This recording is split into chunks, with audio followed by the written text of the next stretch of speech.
This is the pons. Its anterior or basilar part shows the sulcus for the basilar artery.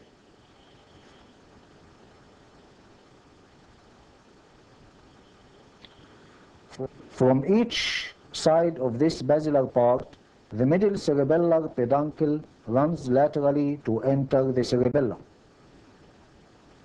At the junction between the body of the pons and the middle peduncle lies the superficial attachment of the trigeminal nerve, which is the thickest cranial nerve, which is cut flush with the surface of the pons. On the surface of the pons, notice the perforation of the pontine vessels, which are branches from the basilar artery. This is the posterior surface of the pons.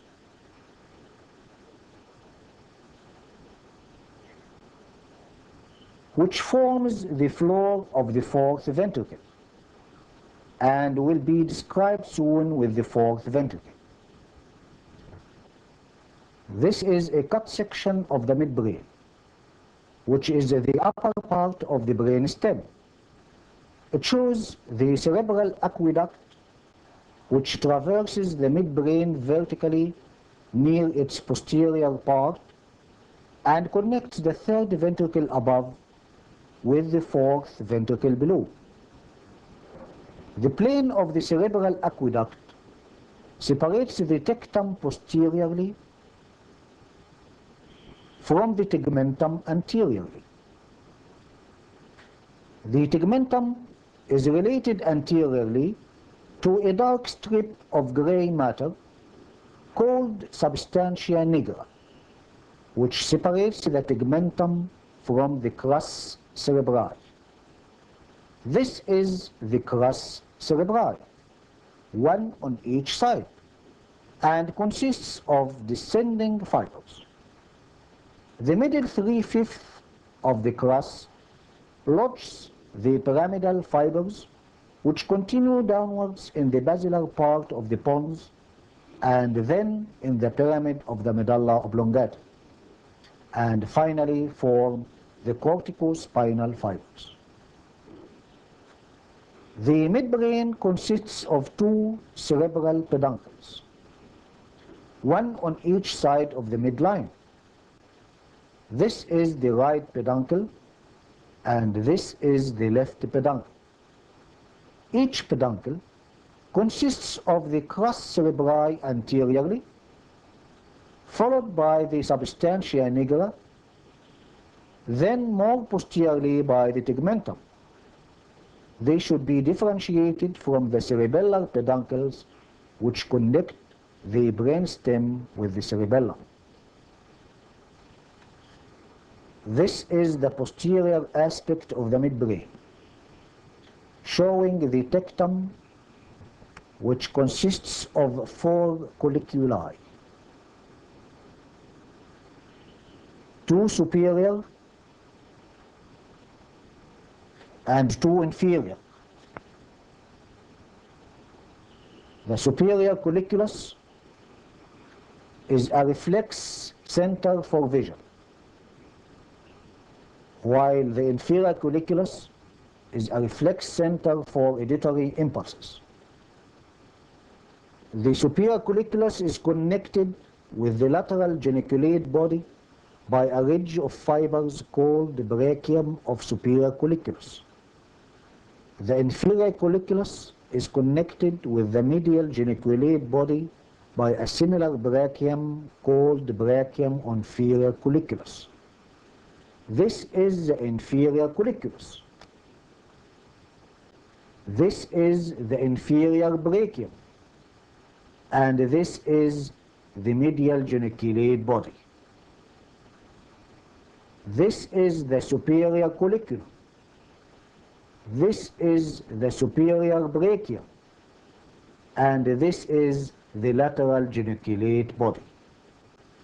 The medial and lateral geniculate bodies form what is called the metathalamus, which is a part of the diencephalon, just below the inferior colliculus, the superior cerebellar peduncle sinks into the back of the midbrain, one on each side of the midline. This is the frenulum velar, extending from the midline between the two inferior to the upper part of the roof of the fourth ventricle. This is the pineal body,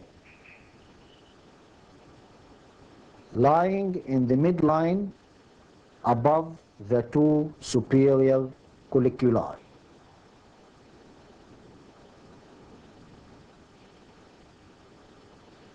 This is the lateral aspect of crus cerebri of midbrain, crossed by the posterior cerebral artery and the optic tract, which ends in the lateral geniculate body. The optic tract crosses the uppermost part of the side of the crus.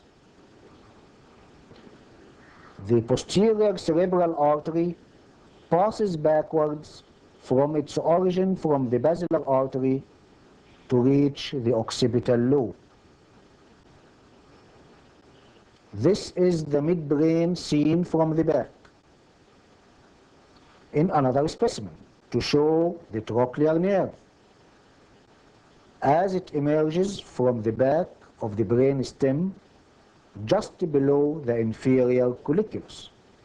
This is the inferior colliculus. This is the trochlear nerve as it curves forwards on the lateral side of the crus of the midbrain.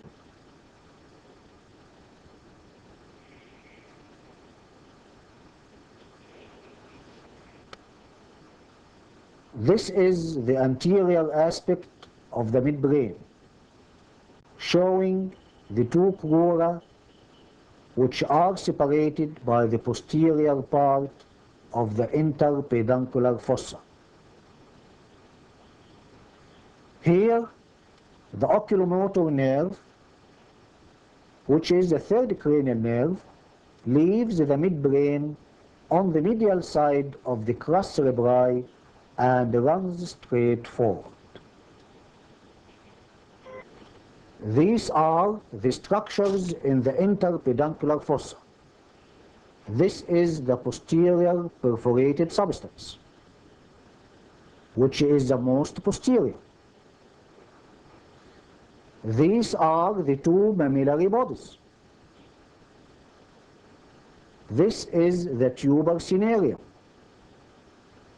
And here is the optic chiasma, which is the most anterior.